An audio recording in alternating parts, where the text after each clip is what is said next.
and welcome to the Link Up. Certainly nice to have you join us today.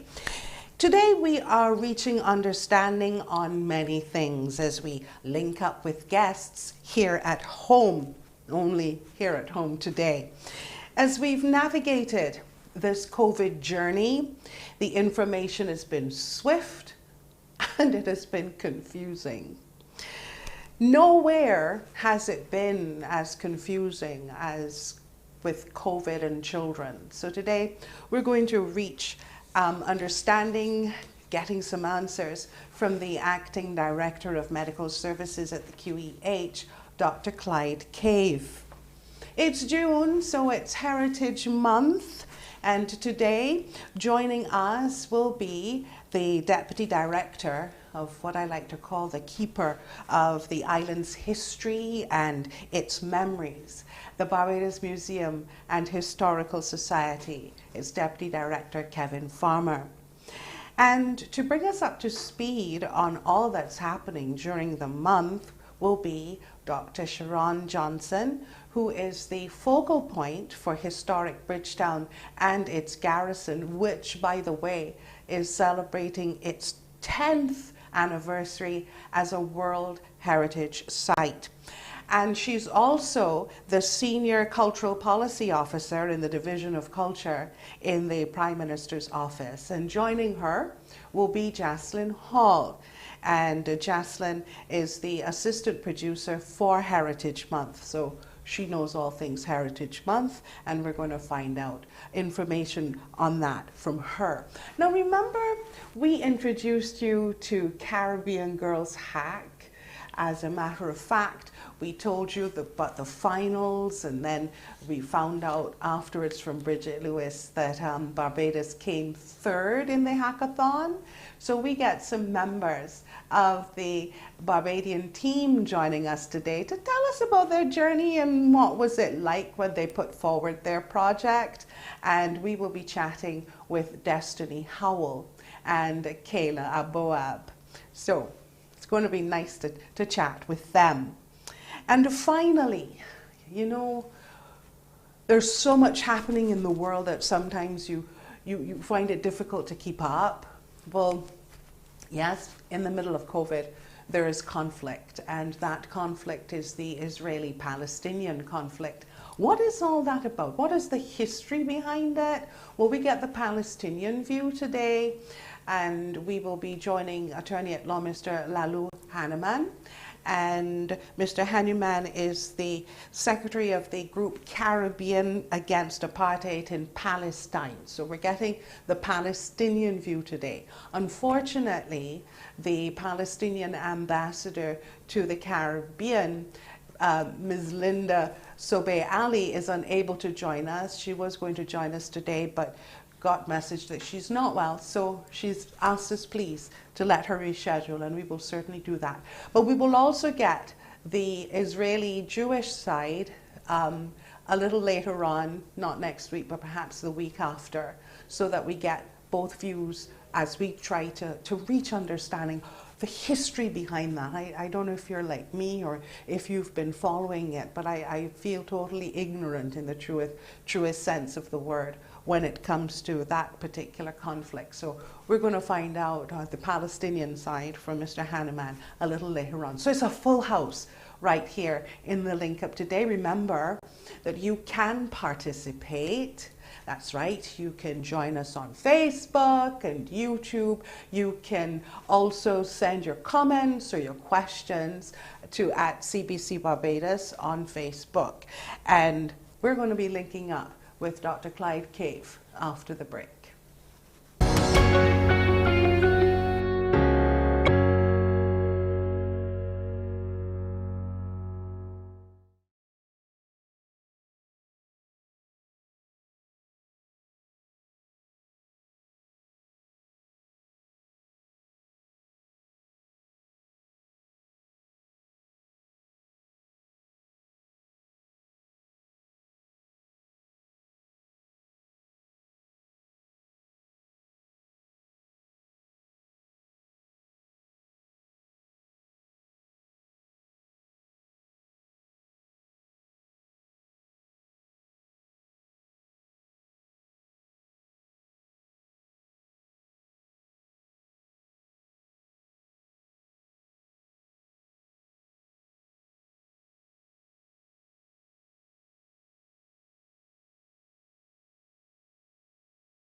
So let's, as Dr. Cave comes in, let's just, you and me, just chat for a little bit. Because remember, we were saying as, we started the link up that we would check in with each other to find out how each other is doing. If there's one thing that I've found during this pandemic is the isolation sometimes, that you feel far apart from those you know and those you love and who in turn know and love you. Yes, there's the telephone and yes, you have the video chats and so on, but it's not like human contact. And for some, that's been so difficult. And I had a note to self that one of the things that we're going to definitely take a look at once again, as the link up continues, is to take a look at that, how it has impacted the human as a social animal. We hear of so many stories now of people who are, depressed, who are finding it difficult to lift their heads up and move on. So perhaps as we go back out into society and we get a little closer once again, that will be covered. But I do promise that dealing with the whole mental part of this COVID journey is something that we're definitely going to take a look at. But today we're reaching understanding about COVID and children. I think it's been a bit confusing because the information has been so diverse. There's one particular, area that's telling you, okay, you do this, and the other one's telling you, no, you don't do that. So let's just go straight to the expert here, because he's a pediatrician first and foremost, even though he is the acting director of medical services at the QEH. We say good morning and welcome to Dr. Clyde Cave. Good morning, Dr. Cave. Good morning, Peter. So nice to be with you. Thank you. Yes, it's great to see you this morning.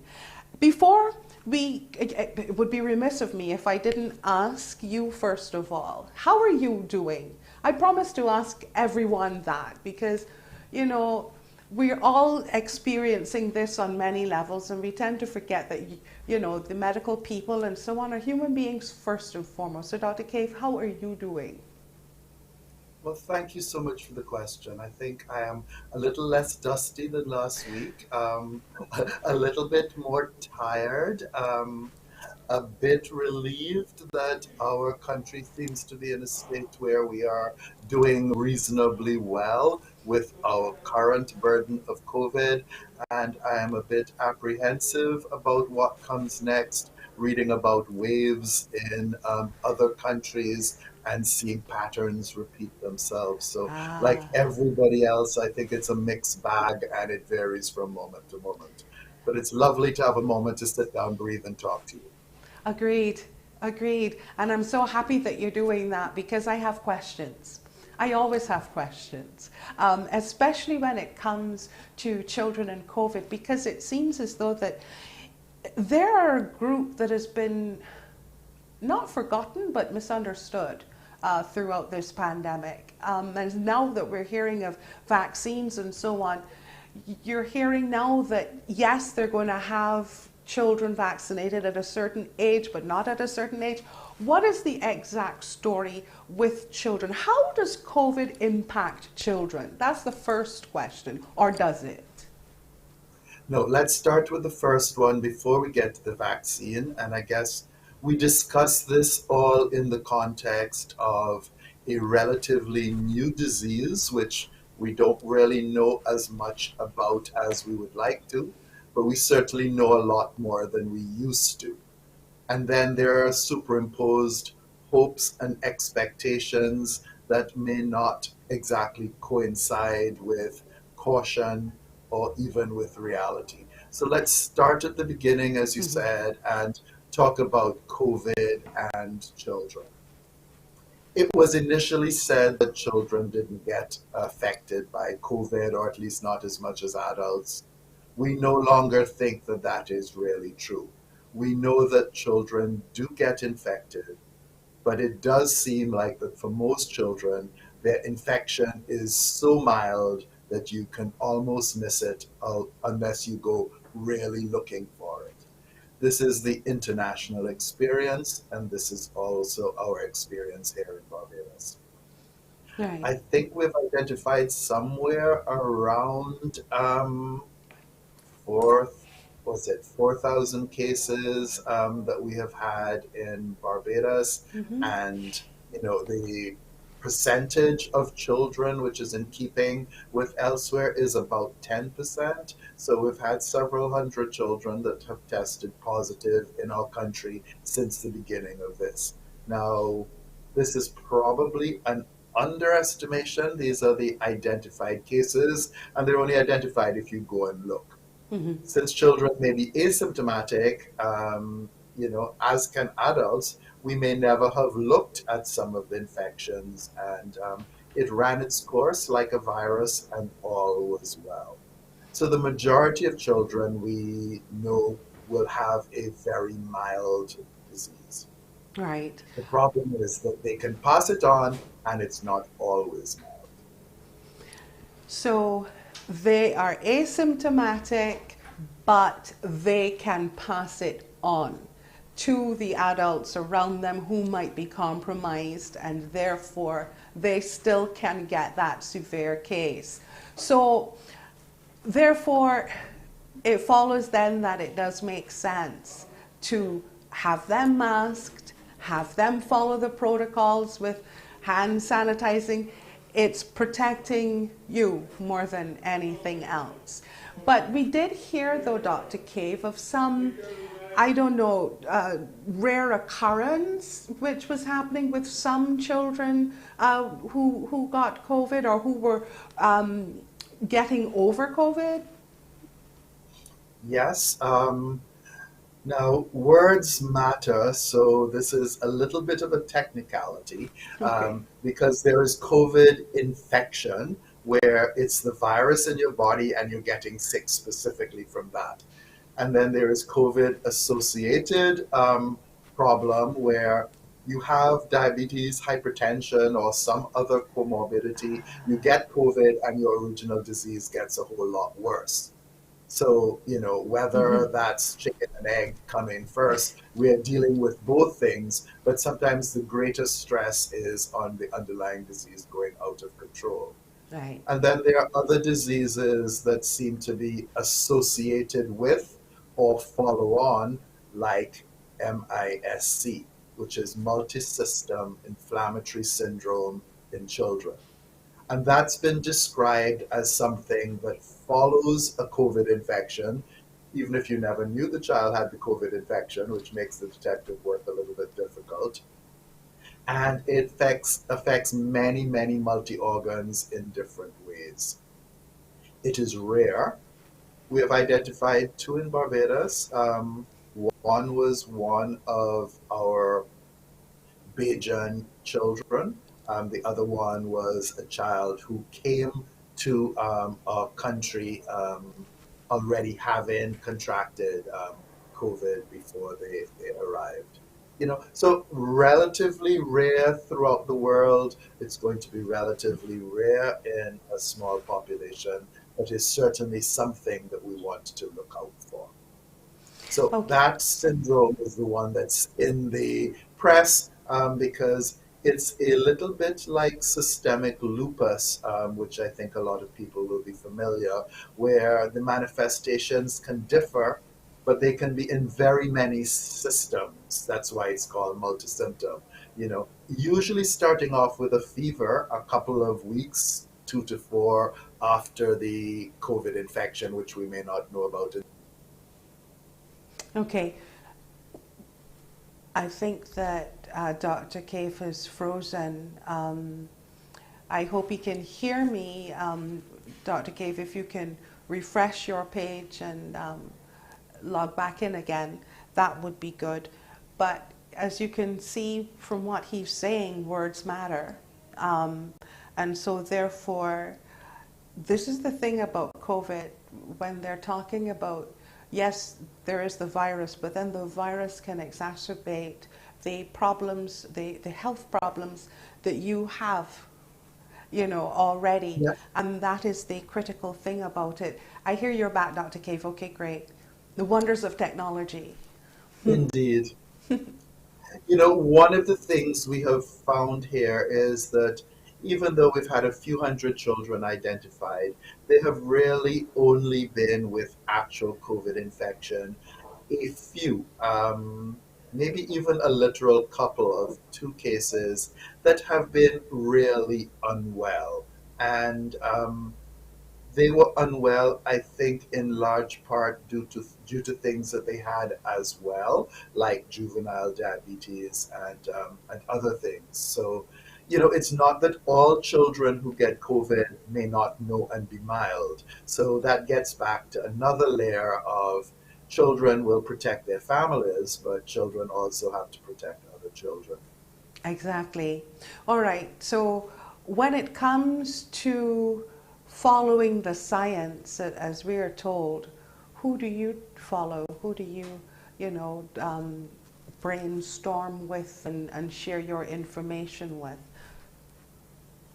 This is harder than usual because science, one of the things is time, reproducing your findings in a different setting before you come to a definitive conclusion.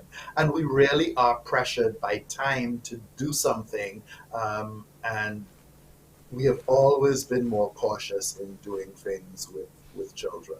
If someone is ill and it's urgent, then you do your very best and you do your most. When we're talking about protecting a child, you want to see what the experience is in other places. Vaccinating a child is a good conceptual idea. We know it has worked marvelously for polio and measles and mumps and tetanus and meningitis and a variety of infections that have made a major difference in the survival rate in children. The reason our children now are so healthy and survive childhood is to a large extent due to immunization and public health measures. But when there's a new intervention, you want to make sure that there is a need and that the intervention is safe, and that takes time.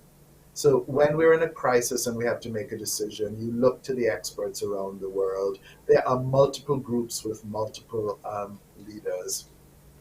I think it's not a bad idea sometimes not to be the first ones trying something, to see the Yes. experience of other people. And in reality, for us in vaccinating children now, the AstraZeneca vaccine, which we have in country and which we've all had, I've had my two shots. I hope you have had yours Yes, too. I have. And that's not recommended for children. And the studies. Okay. Right when he was getting into the, all right, let's go take a quick break and then hopefully we'll have him back to repeat that because that was really quite critical. We'll be back in a bit.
We're reaching understanding on children and COVID today with Acting Director of Medical Services at the QEH, pediatrician Dr. Clyde Cave. And Dr. Cave, just as you were getting into the critical information on the AstraZeneca vaccine, try saying that twice, um, with children. And what we're taking now is AstraZeneca. So can you tell us the difficulty or what is happening with AstraZeneca and children? Sure, it's not approved for children. It's the mRNA vaccines, the Pfizer and Moderna ones that countries that are considering or have started doing older children are using. And we don't have those in country yet, partly because storage of them requires, ultra low temperatures and a closer attention to the vaccine cold chain than we are able to provide right now. So it's not an immediate option for us. And as I was saying, that does give us a little time to see.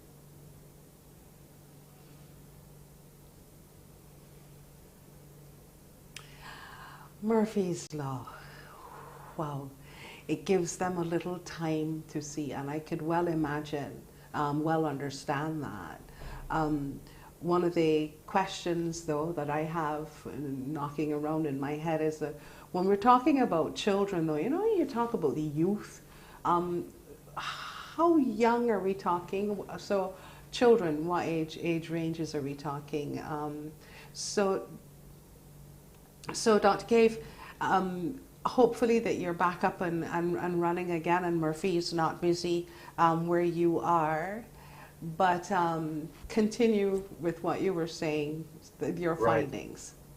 Yep. What I was saying is that most people, I think, intuitively feel that a teenager is closer to an adult in the way their body works. So we shouldn't really be expecting 16-year-olds to have vastly different effects from adults. But when it comes to a baby where there is development and growth and things that we don't fully understand the impact of things on the long term effect on the child, people are being more cautious. If it comes down to something being critical in life and death, then you are prepared to accept some low risk. When it's not that critical, then as you said at the top of the program, you look to other proven measures Mhm. like barrier measures, spacing, attention to groupings, those kinds of things that can also be protected. What about testing? I'm thinking of that swab that everybody was, so petrified of, but yet we're talking smaller faces and heads and spaces here. Is there a different way of testing for children? I'm going to be patient. I'm going to be patient. It's seeming as though this is our morning for that. But, when it comes to children, we're talking about smaller, little people, and so therefore we have to be quite cautious and careful with them. What about testing, Dr. Cave? Is there a different way of testing for children? Um, Essentially, the science is the same. The difficulty is getting the sample. Um, you know, um, Apparently, the best place for finding the virus is on the pink lining at the back of the nose. Mm. Um, Now, the back of the nose and the back of the throat are quite close. Neither one is the most pleasant of tests, but they are things that we do all the time. This is where we swab for any viral disease that we, want to find out about in a child who presents with something else besides besides COVID suspicion. So we have been doing this for a long time. Um, I think in the heightened emotional state of the country and of parents, it's become an issue over I don't want anything to hurt my child. Mm-hmm. And sometimes you have to bring it down to very basics. This is unpleasant, but COVID could kill. This blood test hurts for the stick, but if we don't know what the problem is and can't treat with, say, antibiotics or whatever, if that's what's needed as a result of the tests we're doing, then your child is going to get very sick. So it's a balance. Short term, mild unpleasantness versus long term consequences. I think we're in a world now where everybody's feeling overwhelmed, and just any extra ask is maybe the straw that seems to break the camel's back. Yes, suffering from COVID fatigue, but there's still things that we need to know, like what advice do you give to parents? How do you, advise them to keep an eye out and what to look for? Yes, and as we were saying, that's particularly hard because there may be nothing for them to see. So it comes down to being suspicious. And when it comes down to a judgment like that, most people would rather not be having to deal with an infection. So their natural instincts would be to minimize it and, oh, this is just a cold, or it's a tummy ache. So we have to take it in the context of our new normal existence. Yes, that's where we are, living in a new normal, living in a time when, the internet traffic is really very busy and heavy. So it means that we will get these times when the doctor has to, unfortunately, refresh his page often. Okay, and we also here at the CBC sometimes can have that problem as well. So I'm not sure what's happening, but we do apologize. However, one of the things that I wanted to touch on with Dr. Cave and Dr. Cave is it right to say, use the word side effects with vaccines when you're still not giving vaccines to the very young? But let's look at the older children who might have, as you said, underlying problems. Are there side effects that we have to look out Yes, for? Yes? side effects.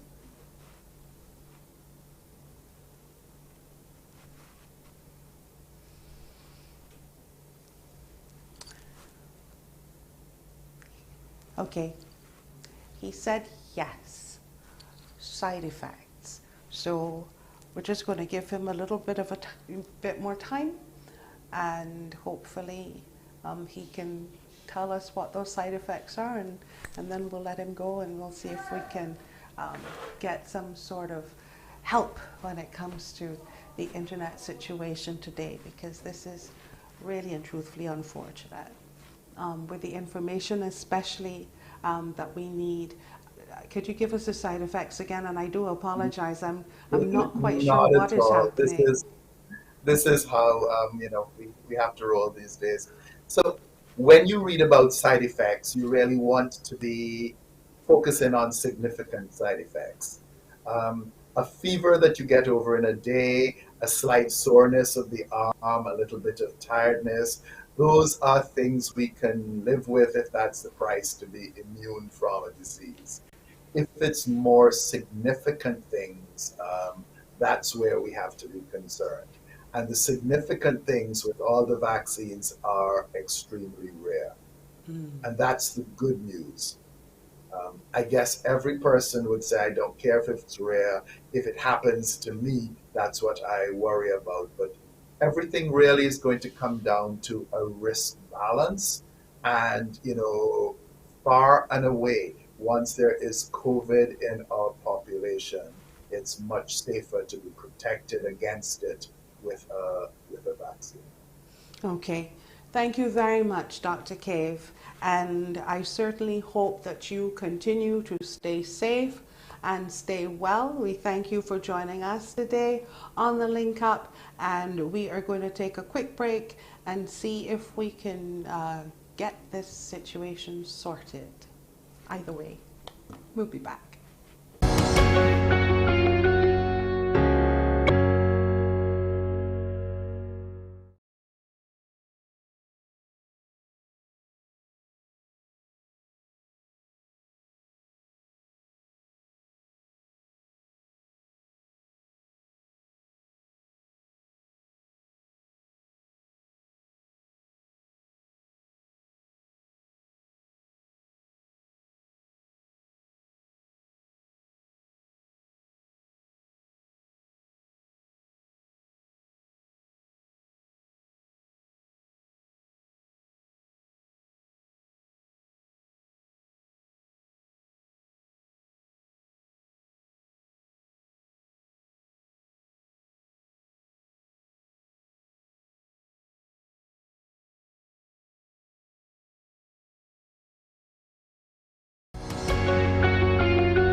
Today on the Link Up, we are reaching understanding. I'm learning about patience, something that I really and truthfully don't have in great degrees. Life has been teaching me that recently. However, today we take a look at our heritage. And I always like to call this place the keeper of our heritage, the keeper of our memories, and the keeper of the things which were near and dear to us Right. and made us who Can we you all hear are. me? The Barbados Museum and Historical Society. So today we have joining with us the Deputy Director of the Barbados Museum and Historical Society, Mr. Kevin Farmer. And Kevin, thank you so much for joining us today. Haven't seen you for a while. I certainly hope that your COVID journey has been a safe one. All right, I'm understanding that. Okay. Hi, Right. Peter. Hi, Good Kevin. morning. Thanks for inviting me to the link up.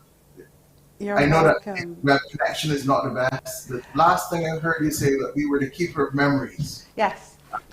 So thank you for that introduction. The museum is a keeping of Barbadiana, the understanding of who we are in the past and in a way who we are today, who we want to be in the future. That is the responsibility of the Barbados Museum and Historical Society and the staff who work here. But also to Barbadians, we would not exist without you. Your memories, your memorabilia, Granny's old sewing machine, old photographs. These are the things that you bring to us so that we can tell our story, and that's really important. Especially at this time, especially during COVID, which has not been easy for any of us. And what we've done here is, especially during that first lockdown, was to reach out to Barbadians, to ask them to share with us favorite memories or even a photograph that they might have taken that morning about something that interested them. And that kept people's spirits up. What we've also started to do, we started to collect COVID related items. Hmm. Even though we're living in it, we're actually seeing history unfold. And there's a need to capture that so that 10, 20, 30, 40, 50 years from now, when we talk about, oh, but back in the 2020s, there was this major pandemic, and persons will be able to come and view and have that better understanding of what took place. At the beginning of the pandemic, we actually posted uh, a couple items relating to the 1918 pandemic to see those historical parallels. So that becomes important for us. And coming out of lockdown and pause, it's again about making those reconnections with Barbadians. And I will say, even though people have been staying home, we have had local visitors coming through, seeing the exhibitions that we have here. We have two new temporary exhibitions up, one on Black presence, and the other retrospective of artists called Robert McLeod, who painted a lot of landscapes of Barbados in the 60s and 70s. I find this fascinating. So, what kind of images did you get, Kevin? What did people think was important to memorialize at that moment?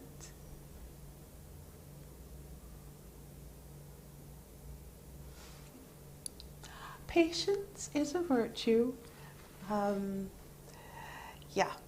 Kevin, I don't know if you can, if you heard my question, but I was asking, what sort of images did Barbadians send you to, remember decades down the road that time? So for persons who sent photographs outside their homes, outside their houses, showing the stillness, which unless you've lived through it, you don't quite understand when you read, oh, the country went into lockdown. Well, what does that mean? It means that for the most part, people stayed inside. There was almost total silence, the absence of cars, and the absence of people on the road. So you've had some of those photographs. Or there's one gentleman who was living in the UK, but Barbadian, who sent a picture of just the tree outside of his apartment, saying that is what he could see now. And was grateful that he had reached out to ask people how they were doing. Because the other aspect of this, which I'm sure the doctors will speak more of, is the mental side of coping through this time. What the museum can do, and what we've been trying to do, is to make those connections with persons, um, to see how they're doing, and then to share their experiences and their memories with everyone else, which has been aided by technology when it works. Because what we've also done is to have Zoom sessions, um, which allows a larger audience reach to the museum and that opportunity of people to connect. Lovely. I'm sure you got a lot of images of masks and shields and that sort of thing, and people interacting physically distanced and so on. Yes, yes. Yeah, Um, and as I said, that is going to be interesting in years to come to look back at this quite. thing, to see how we've gotten through it. I remember seeing images of Europe and some of the places which you always hear about, and you took a look at Venice. And Venice, the waterways were clean. You could actually see the fish coming back because the pollution was no longer there. That was amazing. Yes, it Just a does. couple of months. You know what? Just a couple of months. And in a way, I think we can learn from that. We talk about what's the current capacity of a site. And that was a classic example of where you might really think about limiting the amount of persons that visit those sites so as to mitigate against the environmental pollution and other factors which can be destructive to those sites. Hmm. Um, and maybe that will make people appreciate them even more. Um, but yes, it has been a most interesting time. Um, and we're not yet fully out of it, but we're getting there. How are we celebrating? And when I say we, I mean the Barbados Museum and Historical Society. How are you celebrating Heritage Month? What would you like to focus on for this month and then moving forwards into the year? Wow, it's a fantastic question. I guess the first focus would be on what do Barbadians want to see in their museum? What are the stories that persons want to be told? Because right now we're in the process of looking conceptually at redesigning our galleries, and that can't happen in a vacuum. That happens with Barbadians here and in the diaspora, and wanting to hear from you what you would like to see the museum represent and discuss us as a people and as a nation as we make the transition to a republic. Um, how do we now discuss the last almost 400 years up to the contemporary? That's the one thing I would like to see. The other, as we come out of lockdown, is to see people come and visit, come take a look at the new temporary exhibitions. We have a new children's gallery that will be open soon. More on that as we get closer to that date. Hope you invite me back for that to Of discuss it. course, of course. Um, but to really continue that engagement with Barbadians about what they would like to see at the museum. And one of the things that it struck me, the book that comes out at the end of the year, that you all have some interesting articles from historians and various resource persons. Um, Yes. Sorry, I'm told that's archaic these days, so resource What? people. No, Um, resource people. Gotta keep up with the times. So, True, true.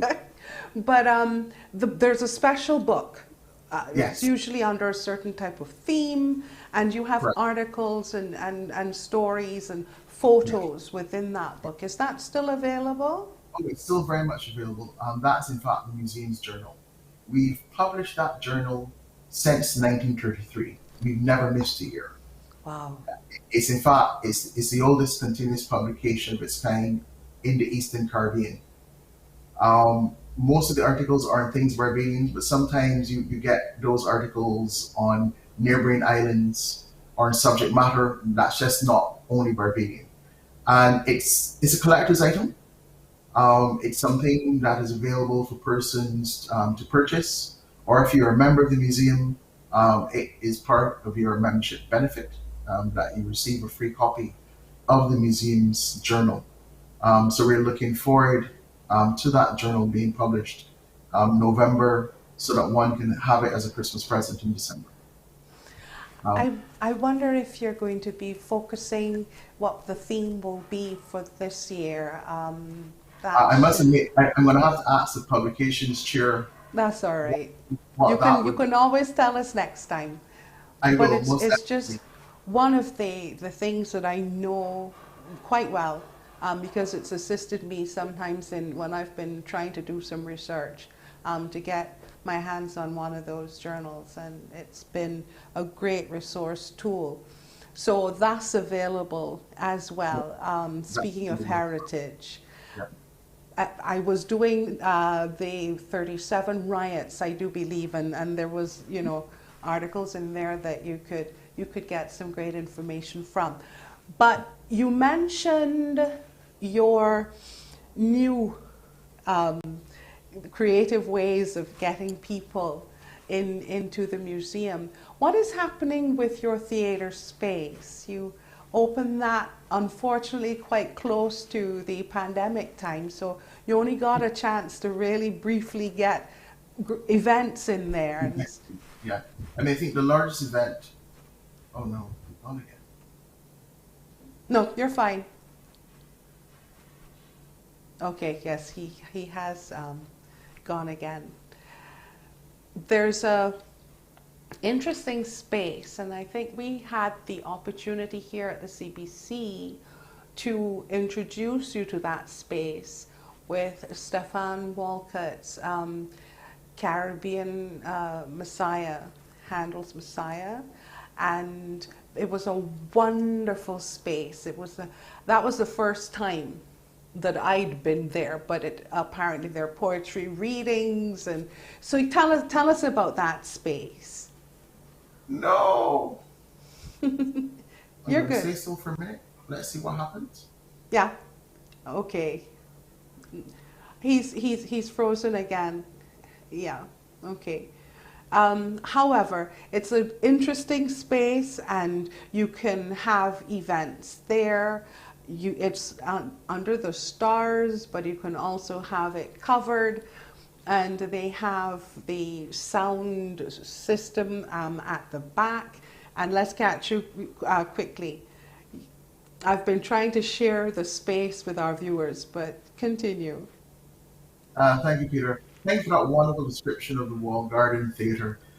I mean, the largest show we've had was Handel's Caribbean Messiah, put on by the 1688 Orchestra, which was amazing. Um, Amazing.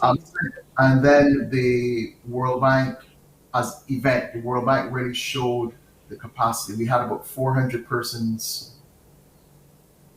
Beautiful. It's a wonderful space. You can have poetry readings, as I said.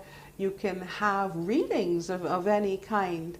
And you can always ask the museum, to let you see it, and perhaps you can rent the space if you so desire. It's a great way for them to be part of our community. Every Friday here on the Link Up, we are going to be taking a look at heritage. And today we've been taking a look at the Barbados Museum with the help of the Deputy Director, who's back. Go right ahead quickly before... Okay, very quickly. Coming out of lockdown, in fact, the Barbados Dance Theatre is using the space on Saturday and Mondays as their new home since their fire. Outside of that, we are open for bookings with COVID protocols, of course. I think we can only accommodate maybe 117 to 120 persons. So if you call the museum 538-0201 and speak to having a booking at the Wall Garden Theatre, that is possible. But we are looking as lockdown eases, as we recover from this pandemic, to keep utilizing what for us is a major performance space. And